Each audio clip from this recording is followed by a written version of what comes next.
Hello, beautiful souls. It is another Divine Soul Awakening Wednesday, and we have Rita Mustafa with us. Yay! Yay! Hi, everyone. Hi. So, we are a group of psychics and spiritual mediums. We've come together to help raise everyone's emotions and their higher selves and awaken their soul's purpose while lifting up humanity. And that's what we are all about. And today we are talking about New Year's resolutions. And Rita says New Year's is not the time to be changing things around. So that has gotten a few people curious. Why? Why? Why? Yeah. Hi, everyone. Actually, I'm going to ask a question. So, who here makes New Year's resolutions and who actually keeps their New Year's resolutions? No. I stopped making them because I didn't keep them. Right. Yes. Same here. I've kind of learned that, it's just too much pressure. I usually don't end up being able to follow through with it all. So I just stopped kind of putting that on me. Mm-hmm. Yeah. And so in Chinese medicine, we have something called the 5 elements, and each season gives us a different element. And right now we're in winter. And so that's this season. That's the element of water. And in this particular season time, the winter time, it's actually a time of reflection. So when you think of here in Canada, we've got lots of snow, it's cold, the trees don't have leaves on them. So if you look at how nature reacts to the season, right, it's about bringing everything back in. So we're sort of, we're at the time of year where we actually should be reflecting more. We should be bringing our energy inward. We should be, reflect, observe, be still. So those are really the actions we should be taking right now. And yes, New Year's, January 1st, everybody wants to make New Year's resolutions.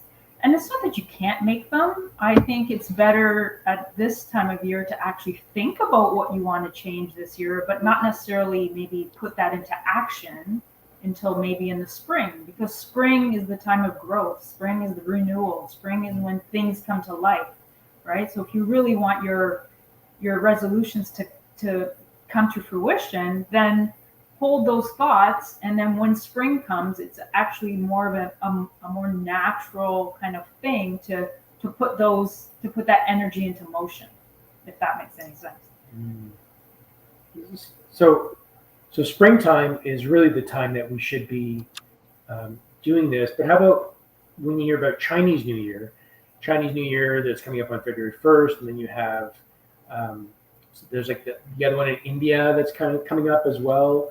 There's like a Celtic one, like February 2nd. So all the ancient ones seem to be in a few days even, right. And it's still cold out. It's still, yeah. I don't know. I think intuitively, most people that try to make New Year's resolutions in the winter time or in a colder time, I think for the most part, not a lot of people follow through with their New Year's resolutions. So yeah, I'm sure I know the calendars are different for different cultures, but I don't know how that interplays. Yeah, and Marianne's saying it's because of the dark, because it's dark of the year in the northern hemisphere, and it's time if reflection and letting for reflection again go. This is taught in Wicca. Oh, interesting. Yeah, right. And we definitely have Chinese New Year coming up, and the other New Year's.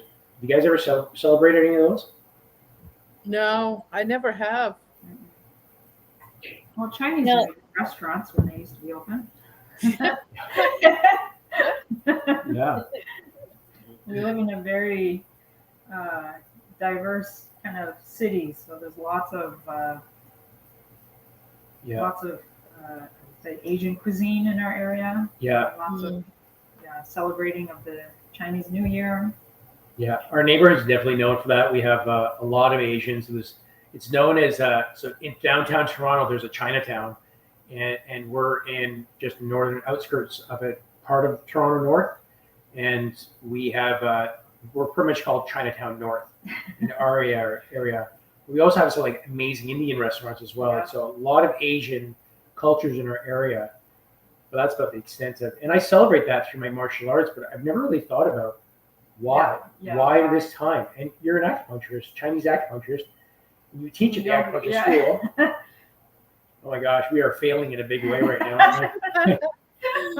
Well, what's coming to me about it, because the only thing I really know about the Chinese New Year is they clean all their surfaces or something. They like clean everything. They wipe everything down in their house, like the walls, like everything. It's like a refresh. So to me, that's kind of makes sense. It's like maybe we're supposed to be cleaning out like old stuff to make way for the new in this time. You know, in the winter, we're spending more time in our houses. Maybe we're supposed to be like, freshening up our space, moving some energy around so that by the time the spring comes, then, there's new things, new opportunities coming our way. Just an idea, though. Yeah, and that kind of makes sense too with the spring cleaning that I grew up with. When we transitioned into spring, we wiped everything down, cleaned out closets, and cleaned windows, and did all that type of stuff. So that's kind of flowing into what you're saying, Rachel, with what you are getting with this. Yeah, definitely. And Mary Ann's saying she used to celebrate the Hindu New Year, and it's usually around Halloween.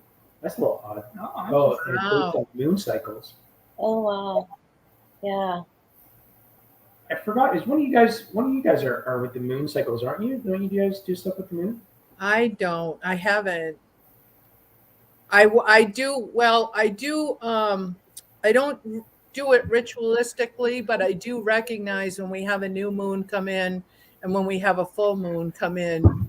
And it kind of started with cleansing my crystals during the full moon phase. Yeah, I've done that also. I'm not very like ritualistic about it, like to the T, but I definitely pay attention to. I'm very aware. It's like my awareness is naturally drawn to the moon. Like I can usually feel and sense when it's a full moon without really knowing if it's a full moon, just based on the amplification of energy that I feel, of emotions that I feel, and just I observe other people too and how they are during these different cycles of the moon, and I'll notice people acting like different cycles. But new moon energy is I think full moon energy is about releasing, and if other people can correct me if I'm wrong, I have channeled some messages from different goddesses about these energies. Every once in a while I'll tune in for like an energy update around that time. But I think the new moon is like giving birth to new ideas, and the full moon is like releasing or clearing out or something like that. Yeah, it is interesting though. I mean, if you start tracking it, I think you would probably recognize like you going through different cycles in your own life, mini cycles that kind of match the energy of the moon. Now, this could be like a really ignorant guy question. Yeah. Brace yourselves because it's not going to be pretty. Okay. Don't women usually track their own cycles that is in with the moon, and there's an alignment towards that as well? Yeah, that mine lines up. It's either the new moon or the full moon. Sometimes it switches, but usually, yeah. For me, that's one way that my attention gets drawn to the moon. Like I started noticing that it was time, so I could just know that oh, it's time of the month's coming up. It's a similar cycle. Yeah, it's a similar cycle. Like I fear the cycle of the moon is like what 21 days or something like that, and maybe a woman's cycle is like around 28. We all have different lengths and times, and it varies, but from woman to woman. But yeah, mine kind of does align with the moon. I know when I'm working with women who go when they're into menopause, and their hormones are still not yet balanced, so I actually use the moon cycle with them. So even though they don't have a physical cycle, we're using the moon cycle.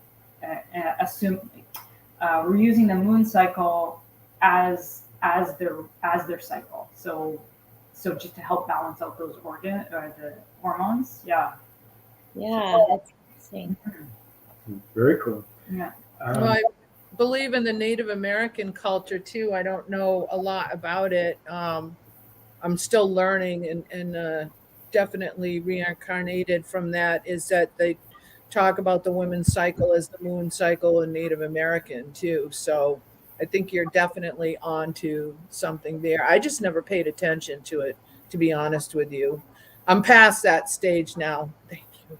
But I can't say as I ever really noticed that. I am definitely affected now by full moons. I can tell usually 3 days before it's coming in, and it's not because I'm tracking it myself, but I can feel the change in me. I don't. My sleep patterns get really wonky.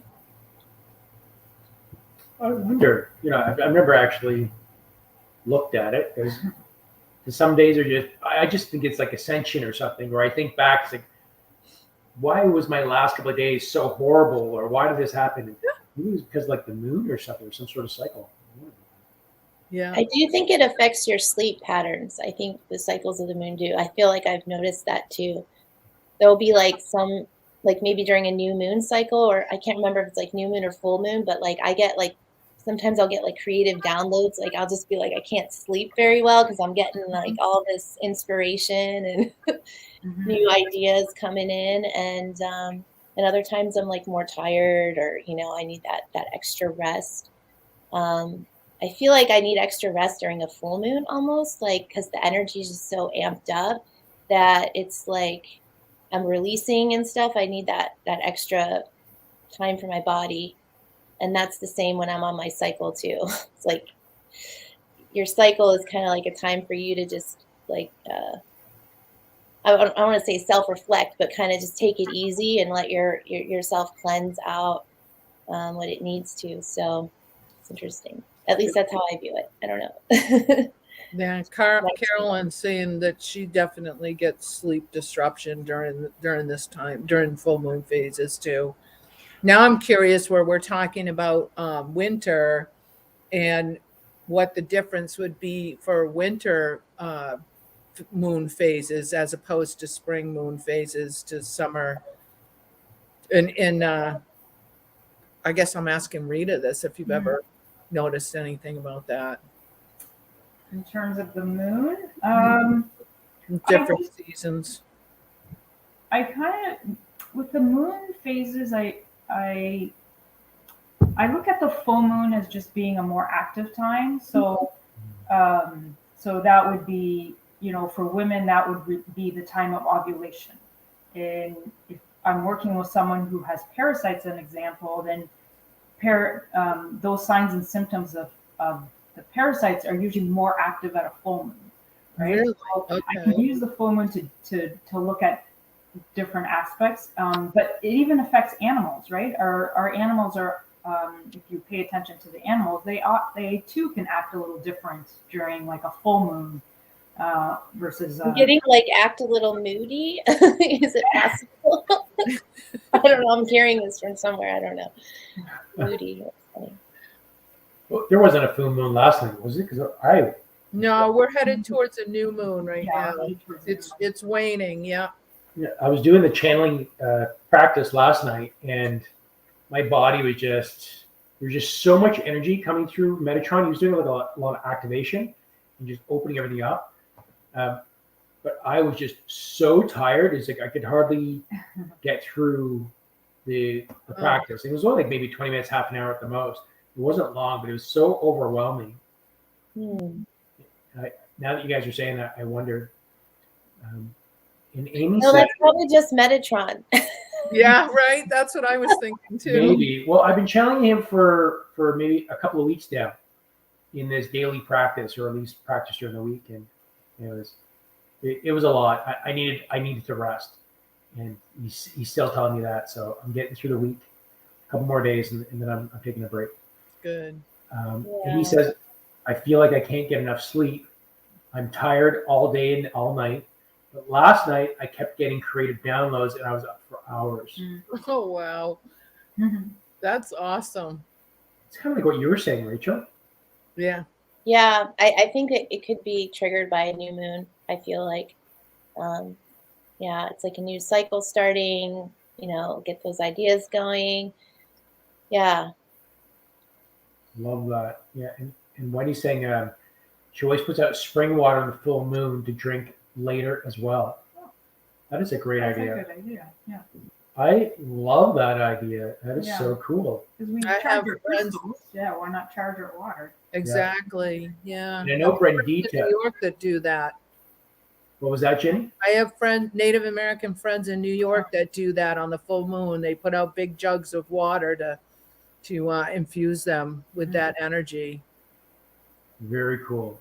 And I know Brendita does a lot with crystals. She was the one that kind of came to me and said I was channeling Eric, but I didn't think I was channeling Eric. And she gets crystals and she infuses it in water. And so she charges her. So she usually has a pitcher of water with all the crystals in there. Yeah. It's a great idea too. And she bakes with them too, which is really interesting. Really? I haven't heard that before. Yeah. She's going to be working with Rita on that, Rita's recipes and her crystals, and they're going to figure something out, which is going to be pretty cool. Very cool. Yeah, that's neat. Yeah. Yeah. Karen's confirming that too. Yeah. I have too many crystals now to put them on. I started with one tray to put them out in the full moon, and I've got so many now. It's just I'd have to cart half of my house out. So I keep them near the windows. Yeah. Jenny's out there walking with buckets of crystals. Yeah. Oh, I love that. Yeah. It's funny. So today we're going to be talking. We're also have Rita here to answer any of your health questions. So as many of you know, Rita is a holistic nutritionist, a registered nutritional counseling practitioner, a traditional Chinese acupuncturist, teaches at the Acupuncture College, Reiki, cranial. I don't know. The list is just ridiculous. Like most practitioners that are out there, but she's been doing this for quite some time. So if anyone does have any health-related questions, please bring it up because let's Try and answer. Yeah. I did have one question that while we wait and see if anybody puts any questions up, any foods to add or remove from our winter diet, Rita? Any suggestions in that area? Yeah, so that's a really good question. So wintertime, again, that time to reflect, bring energy inwards. So the flavors of food that tend to do that are like bitter, salty, even sour type food. So fermented foods, so seaweeds, herbs like dandelion and milk thistle, like those types of foods are sort of the foods you want to incorporate more of. Yeah. To bring energy inwards. But if you're someone who's the opposite, so let's say right now you're someone who's more not so much a reflector, but like maybe you're spacey or you're kind of like all over the place and you can't seem to be grounding yourself, then you really want to focus on more seaweeds, more salt, not salt like table salt, but like salt like foods, so miso, soy sauce, that kind of thing, bitter. So those are the energies that bring the energy back down. But and if you're the opposite, meaning like maybe you're just too inward, so maybe you're like a more depressed or more like can't seem to get your energy up and out, then you want to incorporate a little bit more sweet foods, meaning like sweet potato, not cake. Sweet. Sweet. Come on, cake. Sugar?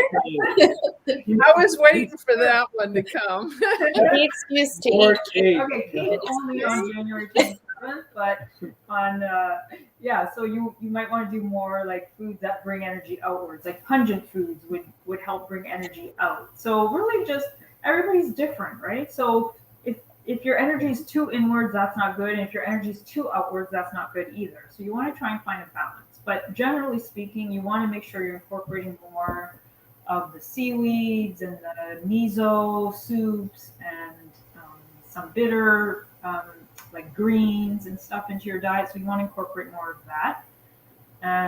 But in Chinese medicine, it's always about balance. So it's not like we just eat salty food all winter long. We want to also incorporate some sweet and some sour and some bitter and pungent. Like we want to incorporate everything. But yeah, if you wanted to include something this time of year to support kidneys, because this is the time of the year for the kidneys, then think salty, think seaweeds, think miso soups. Yeah, it's a lot of people up in my area, because of the shorter days, a lot of people tend to suffer from seasonal disorder. Yeah. And so that's where I was thinking about that question too, with different foods that would help somebody who was struggling with that, because it does happen a lot. It's true. Yeah, the days get really short. And so one thing, so aside from food, so for someone who's more of that like sort of depressive type of feeling, then yes, more pungent foods, more warming sweet foods like stews with sweet potatoes and more root vegetables, but you want to actually include more spice. But one thing I found really neat for seasonal affectiveness disorder are the happy lights. Mhm. Those, yeah. So Yeah. I generally keep one by my computer, and on the days that it's just not sunny at all, I'll just put that on for a bit, and it makes a huge difference. Yeah. Wait, I what is used those it again? before. What is that? It's called a happy light. Oh, okay. Yeah. It's if you did like an Amazon search, Yeah. you just type in happy light. It's like a little. It looks like a little tablet almost, and it just stands. And you don't look directly at it. You kind of just put it to the side, and you leave it on for about 10, 15 minutes a day, and it helps mimic that sun that we're missing, and it helps elevate moods for a lot of people. It does help. I have one. And how long do you use it for? 10, 15 minutes. Yeah. Really? Yeah. That's really cool. I know, they're very, very cool. Yeah. So we got June with her first question. Mm-hmm. And June's asking, how much water do we really need to drink? I find I'm only thirsty when I haven't eaten enough fruits or veggies throughout the day. Yeah, so water, so one way you can determine if you actually have enough water is the color of the urine. So if it's, we kind of say we always want it to look sort of like lemonade. We don't want it to be too dark. We don't want it to be too light. Having said that, if you're taking a B complex vitamin, then your urine will be neon yellow. So that doesn't help us at all. The other thing you can do is sort of like, you can just see how hydrated your skin is. So if you're pinching the skin, how does it stay pinched, or does it? I know right now we're dehydrated. My finger is right just now. like peaked. I got like a pyramid on my knuckle. You pinch your knuckle, and if it stays up that way, it says you're not hydrated. I'm clearly, Ooh. I'm like paper towel right now, or sandpaper, because this is just a peak. Everybody's pinching themselves right Yeah, now. that's right. But yeah, so in general, we say so half your body weight in ounces. So if you were 100 pounds, you want 50 ounces of water, which is like 5-6 cups of water. So if you're 200 pounds, you're looking at least 10 to 11 cups of water.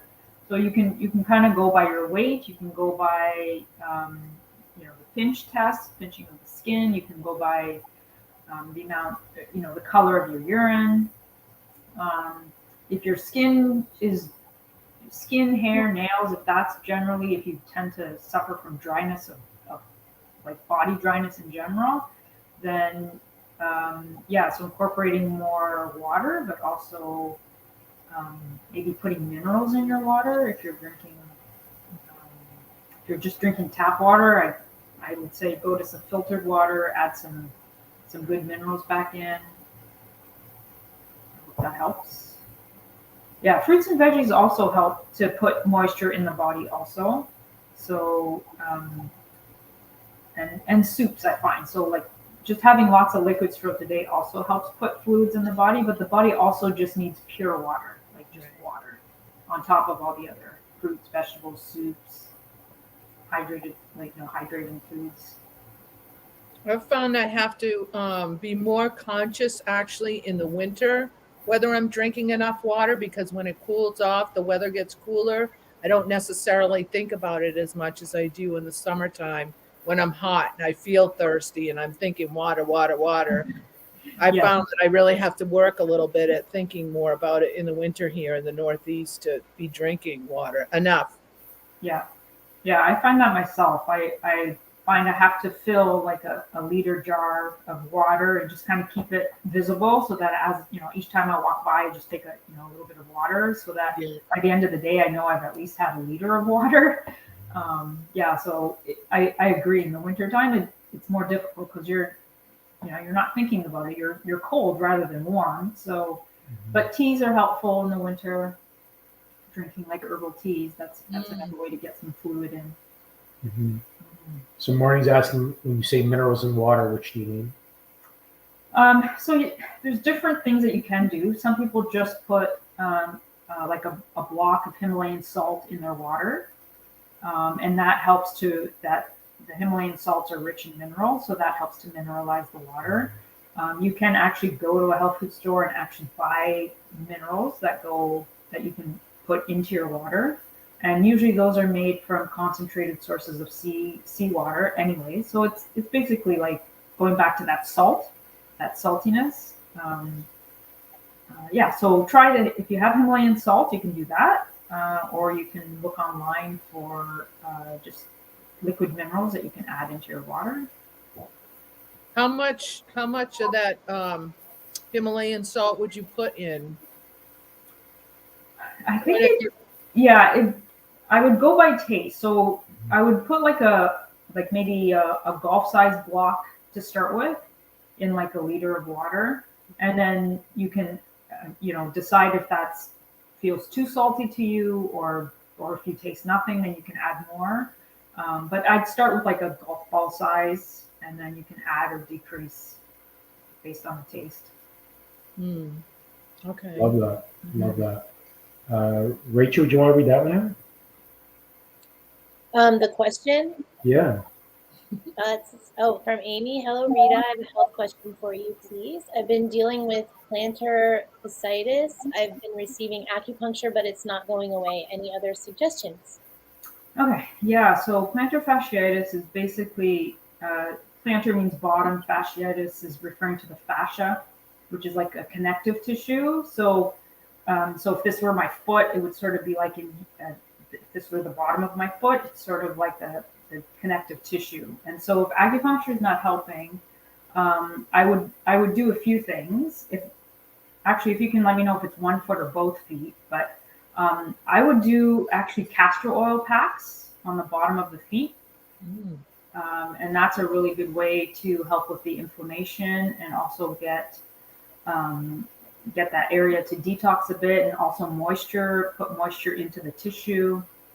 I would do castor oil packs on the bottom of the foot. And those are those packs that you get from like the health food store, the Chinese packs, or the actual? No, you can just buy castor oil at a health food store, and you can put it on like an oil, but it's very messy. So I would have them soak like a piece of flannel or fabric with castor oil and put the whole fabric on the bottom of the foot. And if you want to just go to bed with it, just put a sock over top and just go to bed and leave that castor oil soaking in all night long. Yeah, because usually like first thing in the morning is when people with plantar fasciitis feel it the most. As soon as they put their foot down, it causes a lot of pain. So yeah, if you can leave the castor oil pack on the bottom of the foot for the whole night, and do it for as long as you need to. If it's 2 days, great. If it's a week, great. If it takes longer, then do that. I think I might even have instructions on my website for how to do castor oil packs. Yeah, we can maybe put that in the description later. Sure. Castor oil pack, yeah. But castor oil packs are amazing. You can put them in any part of your body. So if you have breast cysts or fibroids, or you want to do some liver work, or you're prone to constipation, you can put castor oil pretty much all over the body, and it does amazing things. Awesome. Love that. Love that. And I think there's something that you can like drink it too for like a detox, right? Have you So heard- yeah, so But in the, I've done it before because my husband told me to do it one time, and it was like too intense for me. yeah, so I think in like the Indian culture, it's very common for them to do like monthly just to do castor oil to just because it purges. It just will clean you out totally. For real. So the castor oil you buy in the pharmacy, that's the one that you can drink, but the ones that you're buying in the health food store are not meant to be taken internally. Those are meant for topical. Okay. Good to I'm know. glad you said that. Yeah. Mom told Yeah. me that they grew up eating, that they used to get a spoonful of castor oil as a kid. Yeah. I remember my mom talking about that. Yeah. Yeah, it's very purging. It'll clean you out for sure. Well, they always have the show. Remember the Little Rascals? I don't know if if everyone's gonna remember that. But there's a show, the Little Rascals, and all these little kids and all the things that happen to them, and always be threatened with castor oil. And it's like always over the top, dramatic, and you had to. Oh, it was so bad. That's true. Yeah. I was so afraid of castor oil. Thankfully, it wasn't popular It in the wasn't? European culture. Oh, Was it for you guys? no, not castor oil. Not castor oil, It no, wasn't cod liver oil? or cod liver oil or Cod whatever. liver. Oh, it could have been Oil. that too. Now that I think of it, maybe it was cod liver It could oil have my been mom cod was liver talking oil, about. But nasty. Something gross. I know that. Yeah, absolutely gross. Gross, gross, gross. Okay, Jenny, we got one for you. Read out. Right. Carolyn Walsh, are supplements okay if I don't like seaweed or miso soup? If so, do you recommend any particular supplements? Thank you in advance. Ooh, supplements. I would say in this case, instead of supplements, maybe do things like parsley, celery, like do foods that like some other foods that maybe have some salty properties to them. So those are the two I can think of right now. Like, and they also benefit kidneys. So what did I say? Celery, parsley, artichoke. But we're talking about fresh, or are we talking about like celery salt? No, like fresh foods. Salt. I mean, supplement wise, if we're trying to support the body, I'd almost think of anything that's going to support liver. So, trying to think, like I'm trying not to use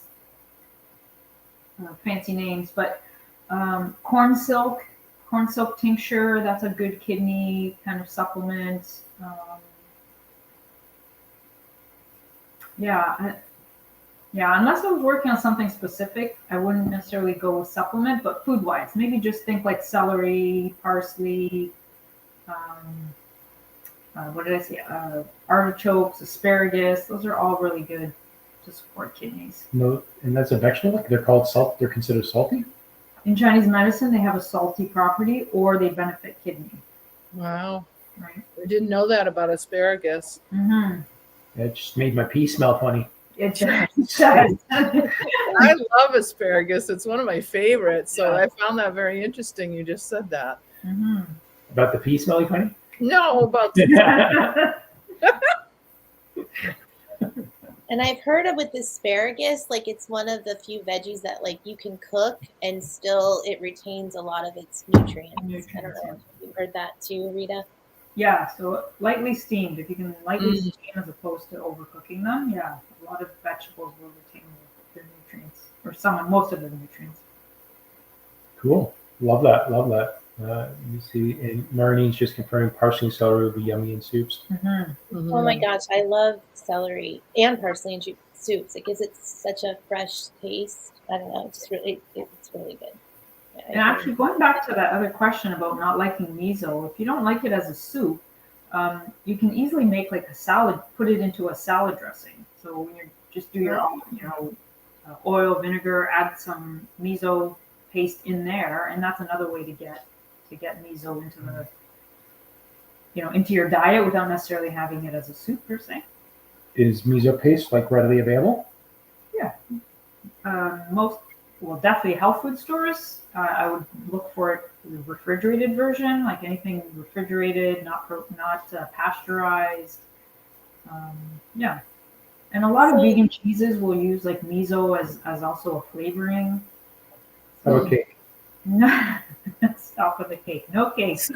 I was going to ask you about seaweed. Like, how do you prepare seaweed? The only way I've ever, well, other than sushi, I've been lately been eating it like dry. Like it comes in these packages that are like these flakes. They're like really thin paper.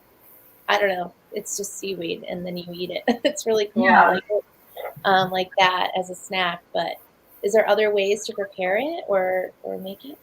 Yeah, so the seaweed packages that you're talking about is probably the easiest way to get it in as a snack. And you can use that and also like crumble it and put it over salads or soups. You can use that, or you can buy actually dried seaweeds, so different kinds of seaweeds, and just rehydrate them. You can add it to soup. You can just eat it raw, like uncooked.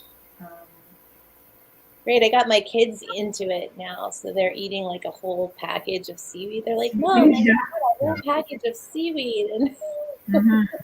I've shared that with a lot of people that have, typical people as they're transitioning from eating to healthier foods. And some people they like chips.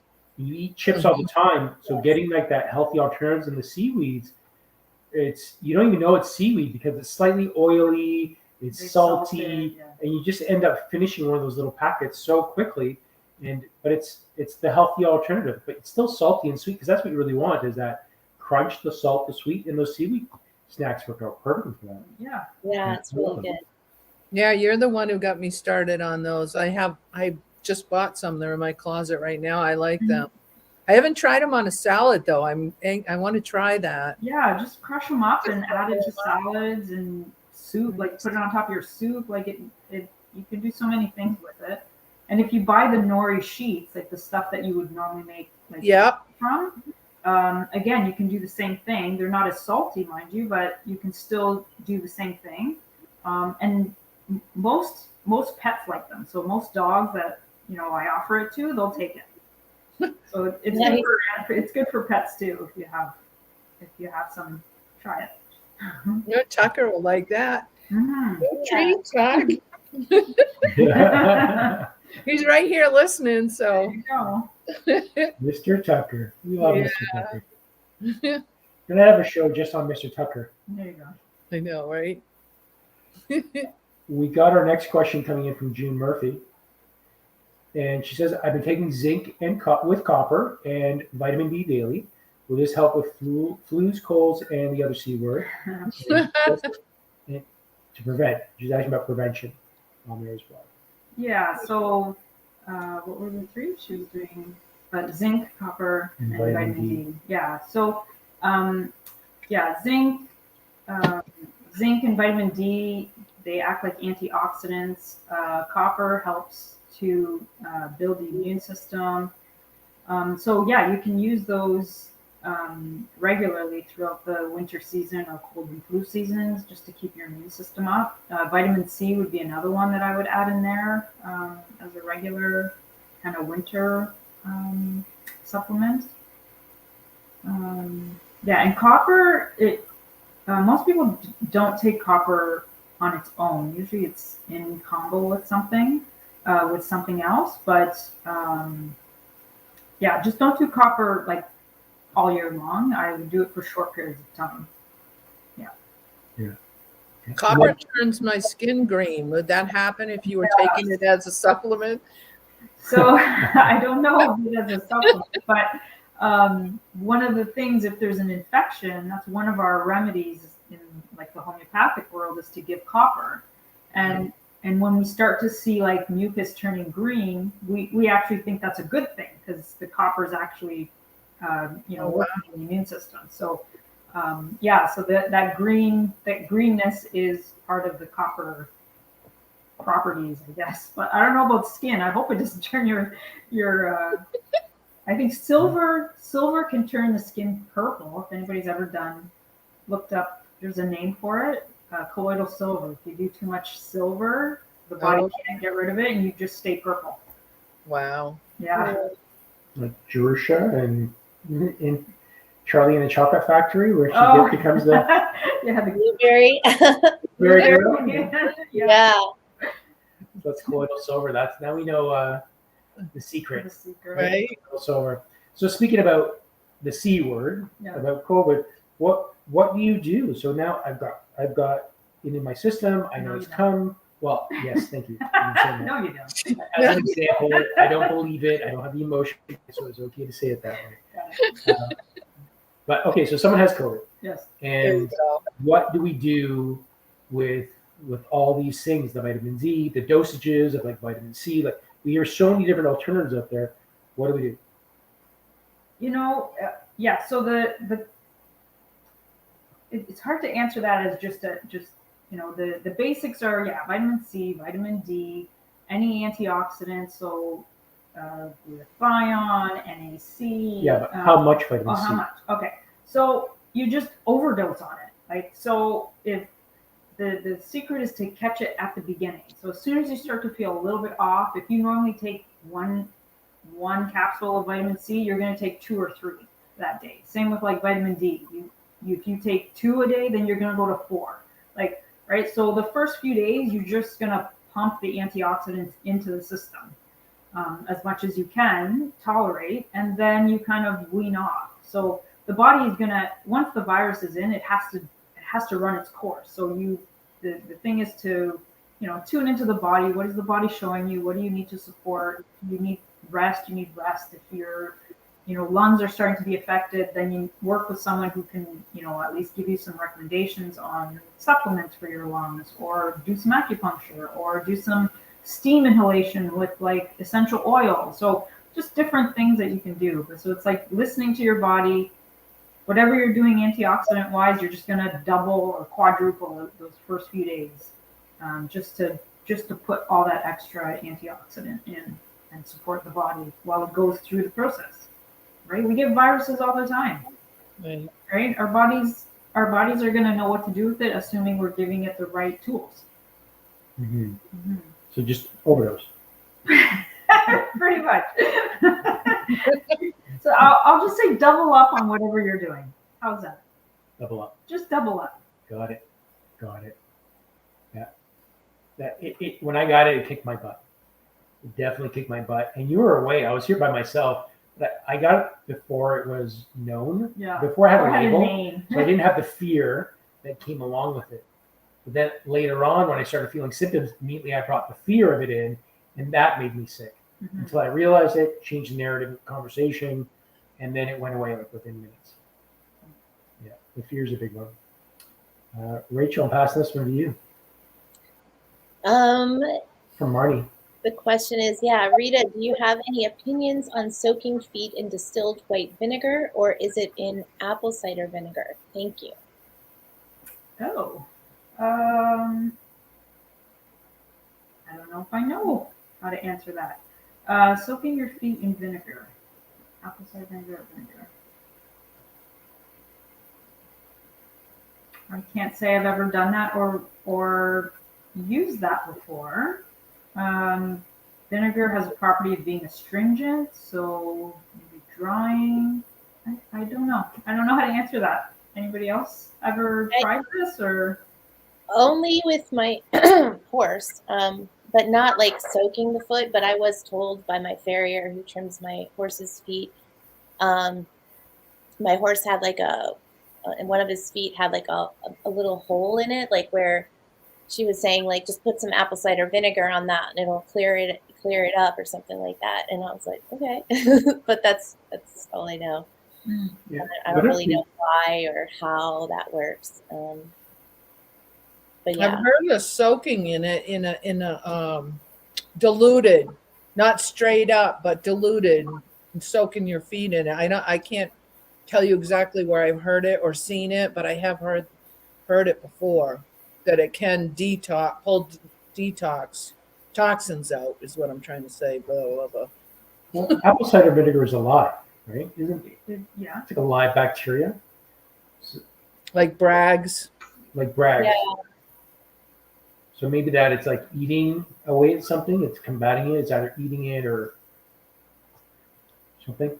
Yeah, like for fungus too, like we'll spray it on, that's what I was told to do also. He had like the skin kind of fungus on his coat, and she said just spray with diluted apple cider vinegar that area. So it kills off, I guess, that kind of stuff too. Yeah. So yeah, for fungus, yeah, I totally agree. That would be a good. So whether it's toe fungus or athlete's foot, yeah, that would be a great. Yes, I would probably use apple cider vinegar over distilled vinegar for that purpose. Yeah. Yeah. That is distilled. I don't know much about white vinegar or distilled vinegar. But white vinegar is typically over processed or it's bleached or something. So yeah, it's distilled. So basically, it's processed. So there's not there's really no nutritional benefit to it, and it's too acidic for the body. Whereas apple cider vinegar is, generally speaking, if you're buying a raw apple cider vinegar, it's it's naturally fermented. There's enzymes. There's lots of beneficial bacteria. There's minerals. So whether you're taking it internally or putting it like topically, it definitely will have a lot more benefits than white distilled vinegar. But I like to use the distilled vinegar when I'm soaking my vegetables.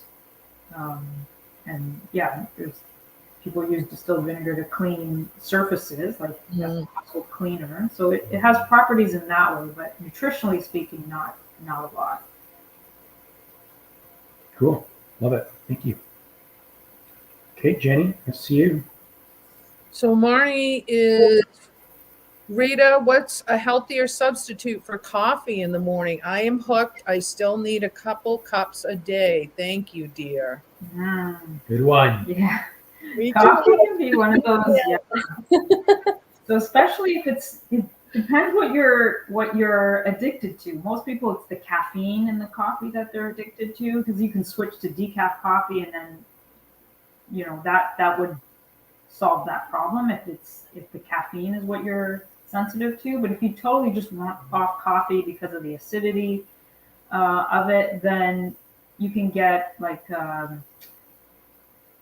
there's roasted dandelion blends, there's roasted barley type blends, there's roasted dandelion root as a tea. So those are all very close in terms of taste to coffee. They're not going to replace coffee, but those are nice substitutes because they're still warm. They still have that roasted kind of bean smell. So some people will find those things helpful as a substitute, or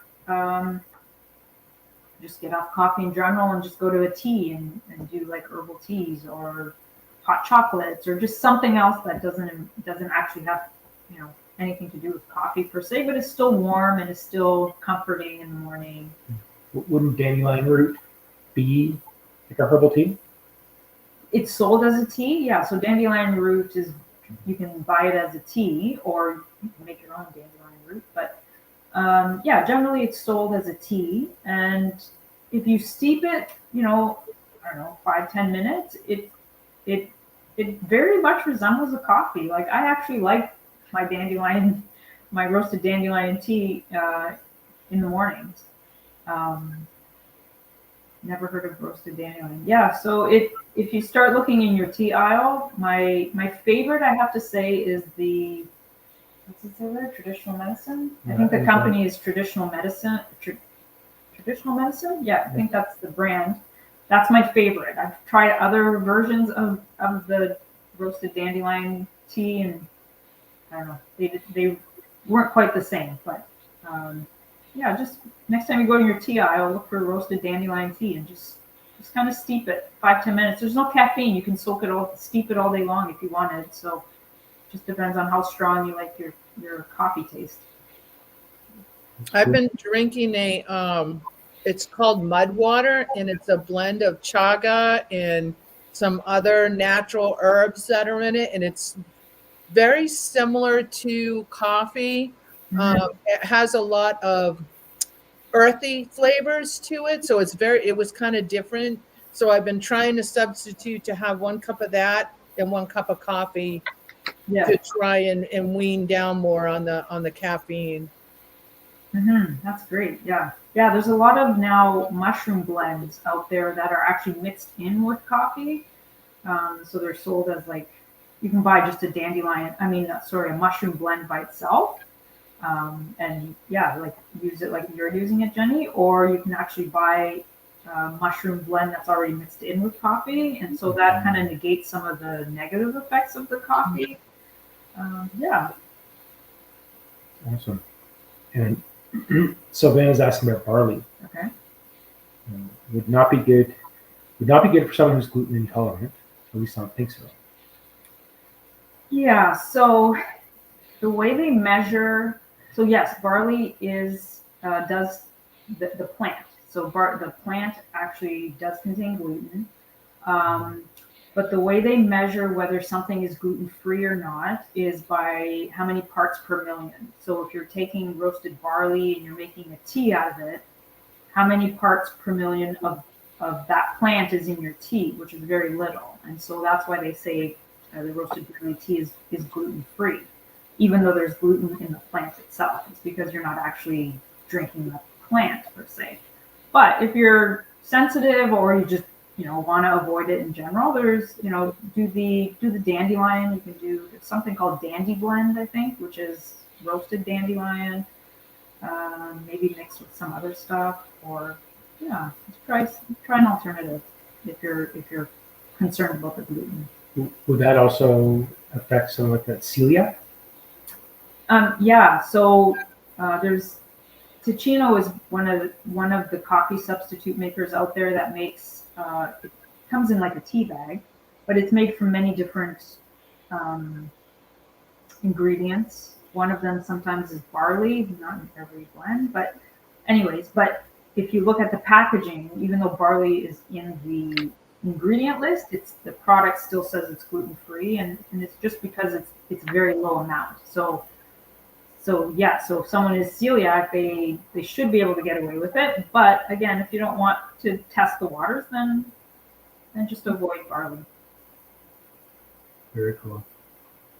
Jamie, there's a question for you from Amy. Amy's saying, I really love chai too. It makes me feel warm and happy inside like coffee does. Sorry, that's the wrong one.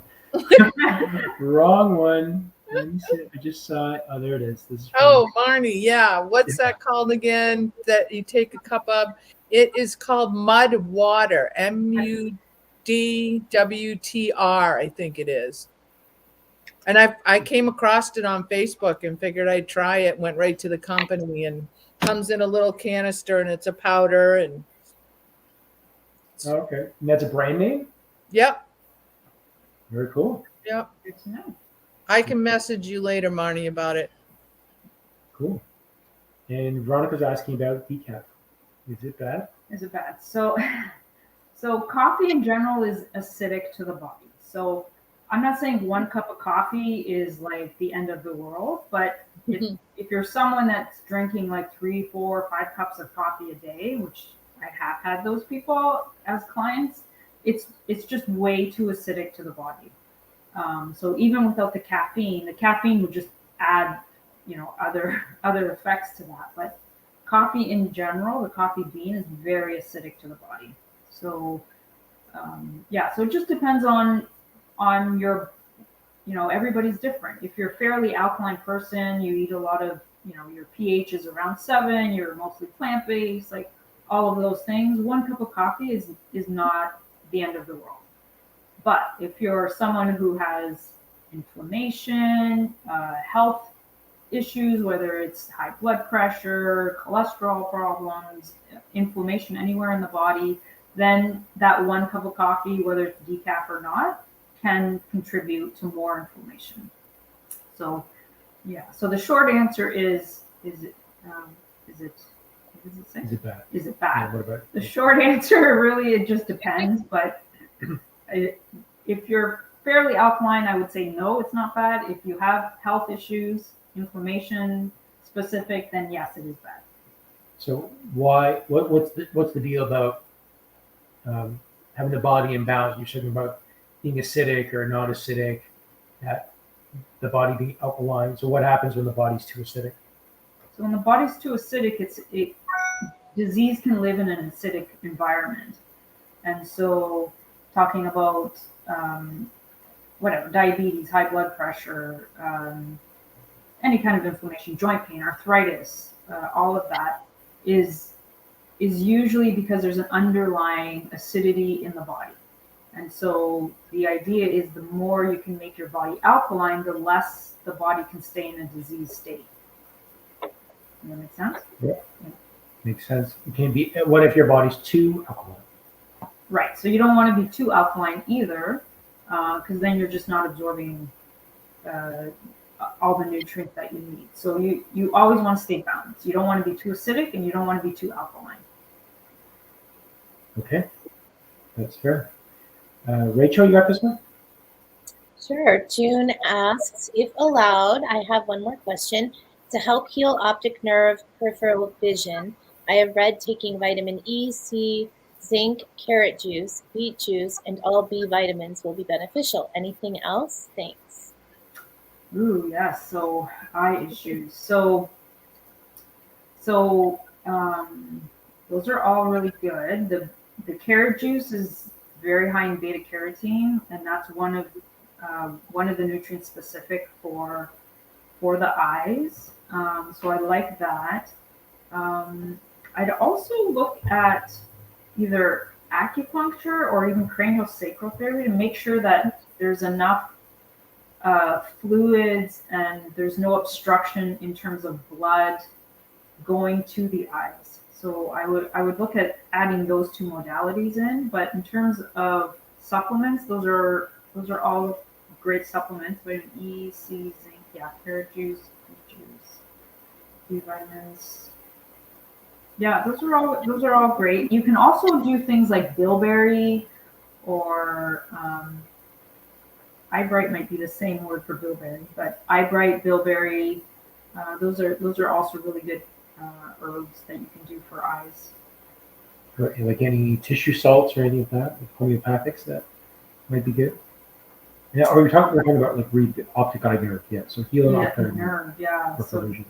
With nerves, they're omega-3s make me think nerve when I'm speaking of nerves. Omega-3s, I'm not sure if that's in your protocol already, but I would definitely add that in.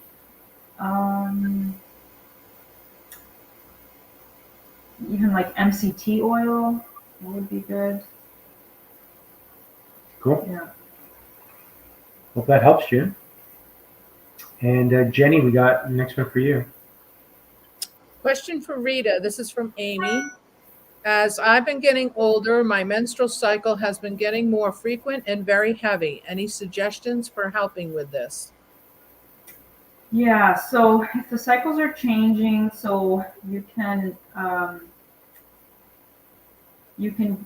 try different herbs to help regulate the hormones. It's just the hormones are a little bit acting up, I guess, right? So Vitex is a very common herb to help balance. Vitex, also known as chaste tree berry, I believe. So you can look into that, Vitex to help balance. Of course, acupuncture is really good for balancing hormones, making sure you're taking omega-3s, or even things like evening primrose oil that helps balance the female hormones. Those are the main ones that come to mind. What goes on with the woman's body? We're so complicated, I swear. Complicated. Guys come in, it's one problem. Women come in, it's like 10 problems. Like it's, Right?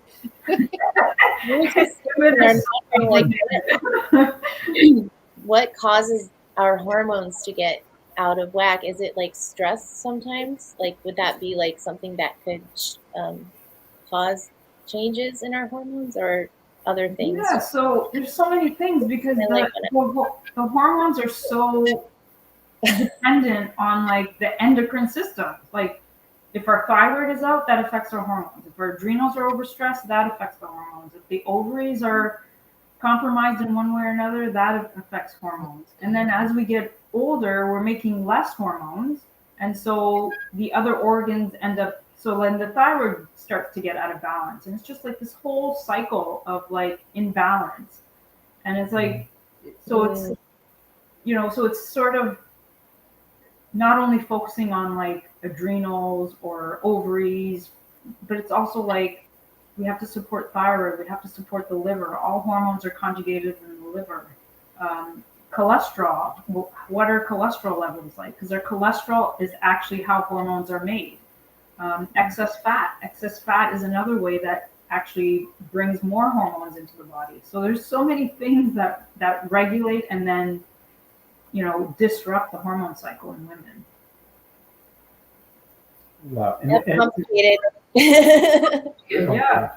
And that's why I have to douse people, because it's like just because someone's in menopause or just because someone is having like, their cycles are off, or maybe they go too long or too short, it's never just one problem. It's like sometimes I have to balance thyroid and adrenal. Sometimes I just have to balance the liver. Sometimes I have to balance like all three, like liver, adrenals, thyroid, and then if there's any kind of trauma, whether it's like cysts or fibroids or like hysterectomies and things like that, there's just more trauma and more things to kind of sort through. So it's messy. Yeah. Oh. It's okay. Then how about things like soy then becoming what's called estrogenic? Yeah. So it depends if there's a hormone imbalance and the body's making too much estrogen, or there's things that are contributing to a high estrogen Balloons. Sorry, Rita. Love that. Yeah, but you're right. So foods can contribute to hormone imbalance, as can like xenoestrogens, meaning like things coming from our makeup and lotions and like plastics in our environment. All these things also contribute to Also with like the pill, the birth control pill, birth control, HRT, like hormone replacement therapy. These are all things that, and if we're drinking tap water, all this stuff's in our tap water. You think people who are taking meds, where do these meds go? They go into the water system. Like we're drinking so many things, especially if you're drinking tap water. Even though it's filtered? The it's from the processing plant. It's when the tap water comes out, they filter it out. Yeah, but they're not using like an RO filter. They're just filtering out big things. The big chunks. The big things. No tap water. No tap water. I had that situation that Amy was describing, and ended up having a ton of endometriosis. Yeah. And it got really out of control. So, but it was, and it was also pre menopause too at that time. But that was causing me a lot of bleeding issues. Mm-hmm. Yeah, Zooks. Who's up? It's Jenny. Sure. Savannah says, if it is caffeine, be careful not to find something to substitute, i.e. chocolate, con. Your body will crave the caffeine and try to find something to replace it. So, man, tomorrow's National Chocolate Cake Day. Oh, gosh. Don't No mess with wonder that you're day. all wound up. Don't mess with it. Yeah, chocolate's one of my sweet cravings for sure. Yeah. And I know this so Savannah's talking about getting up caffeine, prepare for headaches for 3 days, for around 3 p.m. daily for 45 days. I know when you do your detox groups, you get people to wean off caffeine. Yeah. So caffeine can be an addictive substance for some people. So if you just drastically take it out, then the body goes into this detox mode and it gives people horrible headaches. So I find that, if people want to do that, that's great. But I think it's easier if you're going to get off caffeine is to just slowly decrease it. So if you're drinking 2 cups of coffee a day, you go down to 1, and then you go down to a half a cup, and then you do, maybe half decaf and then half calf, and then you just start going right to decaf, and then just stay off the caffeine. And if you do that long enough, as soon as you have a cup of coffee that has caffeine in it, your body it reacts. It does not like it. It is way too overstimulating for the nervous system. That's when I have issues. Yeah. Actually, I don't really drink that much coffee, but yeah. How about espresso then? They say espresso has less caffeine in general compared to like a brewed coffee, but still has caffeine. I always thought it had more, like double the caffeine. That's interesting. So what about the Turkish coffee, right, Con? And the Arabic coffee that we grew up with? I don't know. I think because a little it's tough, but in it's water, super. I think it's still pretty high in caffeine. I know but it's such a small amount. I don't know. I've never had like a decaf Turkish coffee, or I think there was even such a thing, but I don't know if it's been a while since I've had it, and I don't know if I really noticed it. Yeah. Well, it's definitely like a dose of caffeine. When I drink it, it's like, woo, yeah. But with kids, it's helpful, but keeps the energy up. But no, it's like, yeah, it's a little amount. So I don't know if it like lasts so long, that feeling, but it does, in the moment give you that boost, I guess. That's why in Italy you have all the espresso stations all over the place, and you a little stand, have a little shot, and off you go. So that will pick me up. Just what you need.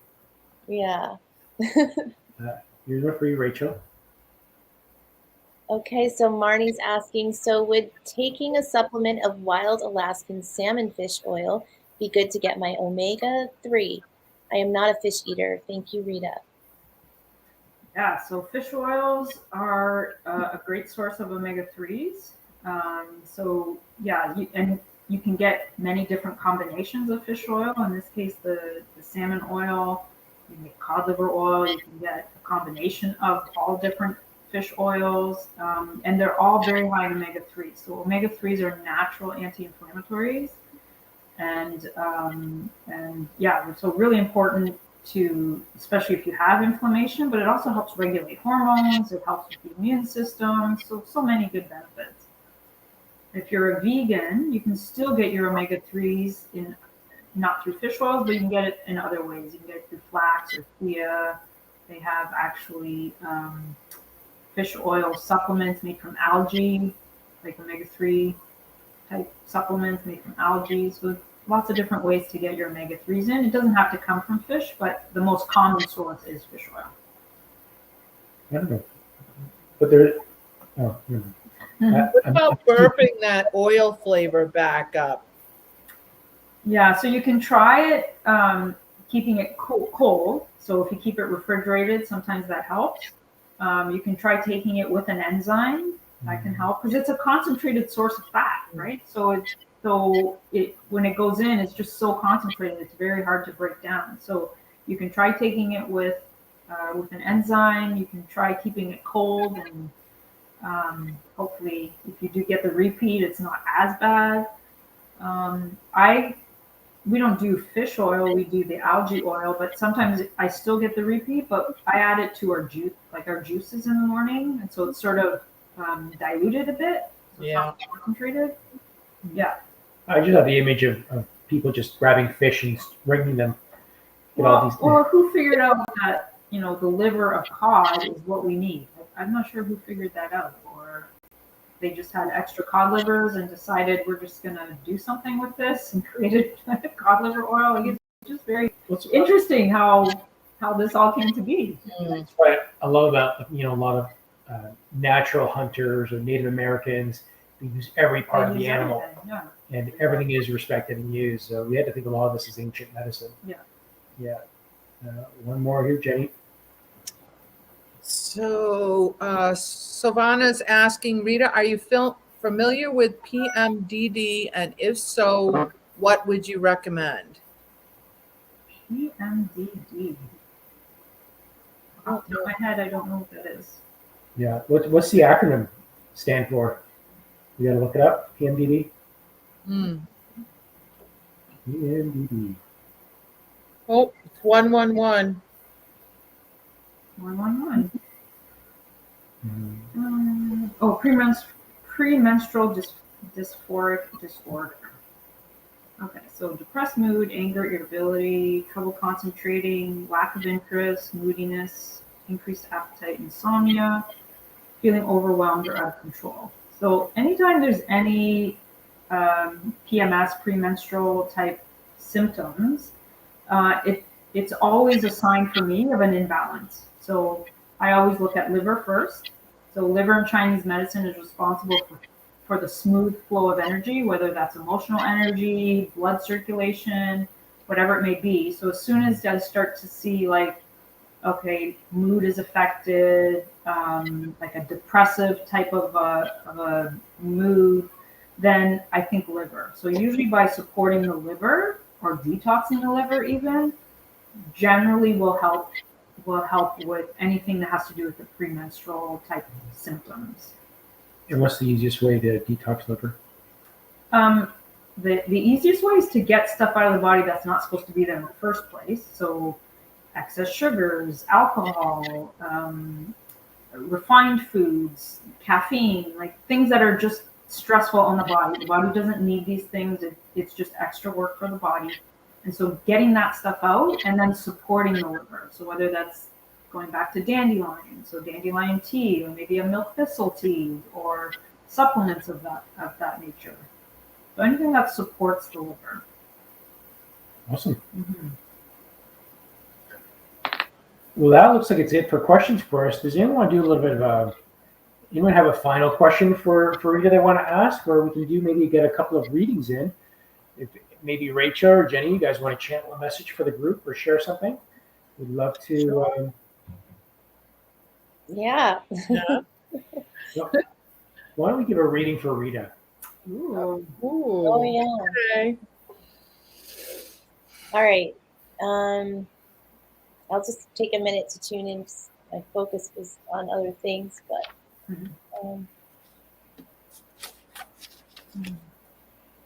Chit chat amongst yourselves. yeah, I'm hearing like, well, I'm hearing high vibe, so like high energy, like just a very positive outlook on life. That's what I'm getting. Yeah, just she's helping to lift your vibration, Fawn. That's what I'm getting. She's definitely here to teach you some lessons. Sorry, this is what I'm getting. Okay, it's the guides. No, it just feels like you guys have a lot of honor in your relationship. Like there's like I'm getting that, I'm hearing that, but there's just a lot of respect and honor and mutual respect and admiration for each other. And where you guys are at, like in your life stage currently, it feels like you're united, like you've really come into like a divine union with each other on like that higher level. Like that maybe you were seeking more before the growth process, like before like all of this growth kind of happened. They're showing me like this exponential growth in the last like couple years on both sides. Just higher awareness, just kind of integrating all of this like data, all these downloads coming in. It's like what Rita knows to be true through her work. Is kind of emphasized through what you're receiving from your higher perspective. It's all kind of just blending well together. So you guys are really suiting each other. You're really helping and supporting each other. And it's just like a steady ground. Like there's just a very stableness to your relationship. And it feels like easy. Like it feels like it's just easy for you guys to do this and be around each other and just grow. Like I'm just seeing like more growth, like for you guys, like with what they're kind of showing me what you guys are doing together. The next, the video that you guys are going to do, the live event with the cupcakes, like more of that stuff, like kind of joining forces together is like this, like kind of power couple dynamic, and showing the world also how to work together as a team, how to support each other as a team, and play off of each other's like qualities, like good qualities, and they're showing me enhance the other's good qualities. Like you're complementing each other and helping to enhance and bring out the best in each other. It's like a very twin flame type of energy, mirroring the best parts of each other. Like you're seeing that in each other and you're able to bring that out in each other. They're just saying like holy union. So that's I'm really vibrating right now, like as I'm getting that last piece. So I hope that resonates for you guys. Totally does. Yeah. Yeah, that's 100% for sure. that's exactly us. We have a really good bond and union with each other. Yeah, especially these last couple of years, as I've gotten out of the way. You know, so as I've opened up, and Rita's always been open, and I've just been following her lead. So as I've opened up, I think I've aligned more to her energy. Like she's lifted your vibration. That's what they're showing. Like, Totally. like you're she brought you up with her. But I feel like she was patient about that process because I'm hearing patience. So, and just nurturing. I'm hearing nurturing. Lots of nurturing energy and calm. Like there's a calmness to that. Like almost like a knowing that you'll get there and it'll be fine, but not rushing you. Yeah. Yeah. You don't know that, but Rita's been patiently waiting and waiting, you know, stuff with my own family, with myself, and now my health condition. You know, she's just in perpetual waiting. She's waiting for the house. She's waiting for this, waiting for that, just waiting. Yeah. So patient. And I don't think of myself as a patient person. So Well, you're not funny, at times. but No, you are, but yeah. everyday stuff, you're not. I mean, we'll go out and wash the cars together. At least we did. And then she goes, "Okay, I'm done." She go in. Halfway through. I have like soap all over my hands. And the car's like, "Why? What do you mean? I'm done." Okay. Patience. She knows her limits. She knows her limits. Like she's just not doing it. I'm surprised she hasn't snapped on me yet. I'm really expecting her to just run away, but I'm very lucky. Very lucky.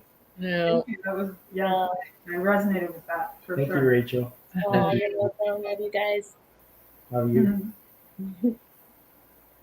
Jenny, Benny. Yeah. So I had a female guardian angel come through for you, Rita, with a message of, "Dear one, you are a gift to all with your wisdom of light. Continue to shine this light onto the collective." And then this is so funny. So then they showed me you floating around on a seaweed crisp and sprinkling seeds of love onto the world. Almost like I had this vision of you know the old cartoons of the floating carpet and the carpet, but you're on a seaweed crisp and sprinkling your knowledge onto the collective. That was the message that came through for you. That's awesome. Thank you. You're welcome. So much love. So much love. Yeah. I think a lot of us are working on our patience for sure. Yeah. Oh yeah. So we got time for one more reading, or we can wrap it up. I don't know. What do you guys say? How about you? Are you getting any messages today, Con? Oh, for me, for Rita. Okay, what do we got for Rita? Yeah. You should do this more for your husband. Now. More chocolate cupcakes, extra frosting. You're not supposed to be making stuff up. No, that was right from the source. What do you mean? That was a direct channeling. I don't know. Where am I? Where am I? Cupcakes? What? Oh, you're funny. Okay, let me Go ahead. I'm going to read. Marnie pulled a card. Sanat Kumara for Rita in front of Kyle Gray's Keepers of the Light. Your internal guidance So he's coming through loud and clear. Very good. Nice. He does have chocolate on the brain. Right. Cake. It's cake. Literally. You saw me 5 minutes before, it's chocolate. But okay, let me call in. Who wants to come in? I feel I have Kali Ma coming in, and Kali Ma is she's stomping her feet, hands are going. She's doing the dance right now, and it's empowerment for Rita. And I say this is Rita coming into her own light now. That the time to be in the back of the shadows is long enough. You've been in my shadow long enough. It's time for you to come forward and step forward. Much like you've been guided to create these national events that we're starting tomorrow. And there's the piece that says to honor yourself. Don't forget about yourself, because you're doing all this stuff for me, which, Callie, what the hell? But you're doing all this stuff for me, and you're forgetting about yourself. Even though you think that you have enough time in the day, but really, what are you doing for yourself? What are you doing just for you, that you know that this is for me, this is empowering my soul, this is making me rich? Because you're always doing things not only for me, this household, the pets that we watch, the clients that you see, the patients that you have come in. You just do so much for everyone else. But what are you doing for you? What's Rita doing for Rita? That's your question that you need to ponder, meditate. Thank you. Nice. Yes. Awesome. More cupcakes for Con. Double frosting with nuts. Thank you. Thank Honor Callie. That's awesome. Gotta honor Callie. Love it. So I guess we'll wrap this up. Next week we got Coming Out of the Spiritual Closet with Rachel and I are going to lead that one about opening up on our gifts and awakening and working through our fears of others' thoughts. Ooh, So that's a good, I just got good one, guys. yeah, it's gonna be awesome. Yep. That's gonna be 12 noon Eastern Standard Time. And Con, what do you have any events coming up this week? Well, what don't we got going on? So tomorrow marks the day that Rita came to me and said, here's all these national holidays, and let's start doing a cooking thing. And it really is just light and fun. We have no idea what's going to happen. So starting tomorrow for National Chocolate Cake Day, we are just going to make something, chit and chat. And then February 13th, the day before Valentine's, William Michael Forbes and Norma Jones, they're coming over, and we're going to have like a partnership union, 2 twin fame couples coming, which I'm excited. And then this Friday is Channeling Eric. So Eric is one of my spirit guides, and Eric wants to take the forefront in leading the channeled meditations and guidance. So that is happening this Friday at 12 noon. So tomorrow is 2 p.m. Eastern Standard Time for Rita and myself. And then Friday is 12 o'clock Eastern Standard Time for Channeling Eric. So bring all your questions, and I get through everything that comes through. So that's what's going on with me. Thanks for asking. Nice. How about you, Rachel? I have just been, let's see. Well, I have some things that I'm kind of planning, but I haven't actually set the date for those like live practice sessions with the Galactics. I'd like to do something like that, but I haven't set the date yet. Got some changes going on with my sitters at home, so I'm just waiting for energy to settle and see what my schedule is. But I've been the latest thing I've just been doing is I think I talked about last week about Freddie Mercury being a guide for me, which is kind of a new experience for me. And so I've just been channeling a video with him. So I'm working on that yesterday and today, actually. So hopefully be getting that out soon. It's probably going to be a little bit of a longer one. There's a lot of questions that came up for him, but that's been fun. And then, so that's on my YouTube channel. So I would just say, if you haven't subscribed, please do subscribe. for the notifications for that. And then, yeah, I'm just focusing on more like my business side. So I wanted to talk a little bit about like my coaching sessions I'm offering now like a package of intuitive coaching sessions where I do like 4 sessions, however, whatever time you want to come, like however long in between you need. But basically it's all about, I call it intuitive soul coaching. It's helping you kind of remember, connect with, like align with your higher self and whatever you're wanting to manifest in your life. And you know, collaborate with your guides on how to bring that forward. And then we can also do like channeling coaching in that, whatever you want to work on more directly. It's more like a one-on-one sessions with me. So you can go to my Facebook business page for that. And yeah, that's it. I'm just really enjoying working more one-on-one with people in that way. So There's been a lot of testimonials about Rachel's channeling and her one-on-ones, and people are just raving about your abilities, Rachel. And I concur, like you are just so amazing. oh, thank you guys. Everyone just sing it. So really go check out Rachel's info. It's in the description. And Rita's. Rita's, it's all in the Rita's, description, yeah. but definitely check out Rachel's stuff because yeah, her channeling is bang on. So good. So good. Nice. Yeah, and I'm fun to bring. I'm like excited to bring in the Freddie video because it's like a total different style of channeling, kind of for me. And his energy is just different from, you can imagine, like ascended masters and archangels and people I'm used to channeling. So it's kind of fun to step out of my box on that one. Nice. Awesome. Yeah. Love that. Love that. So Van has a question. She's asking about the list of what we need to bake tomorrow. Oh, good question. Actually, we were going to put a link on the YouTube page or Facebook page to the actual recipe. Okay. So Go. Post the recipe. we'll update the description to include a link to the recipe. Yeah. Definitely do that. Love that. Yes. Awesome. Yeah, it's amazing that Rachel's channeling Freddie Mercury now. Yeah.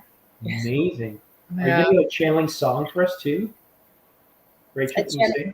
Can you say? Me channel a song from him right now. Doesn't have to be now. Just asking. Oh gosh. No, but I mean, I like to sing. I maybe that's why I'm connecting with him on some level. Probably will do that sometime. No. Awesome. Well, Carolyn's got her session with I'm open. I'm open to it. All right. However that wants to play out. Yeah, Carolyn. Yay. Looking forward to that today. Super exciting. All right, guys. Well, Thanks, guys. Yeah. fun. Don't forget to like and subscribe if I can get that word out. And love to you all. Thank you so much for coming today. Thanks, everyone. Bye. Bye.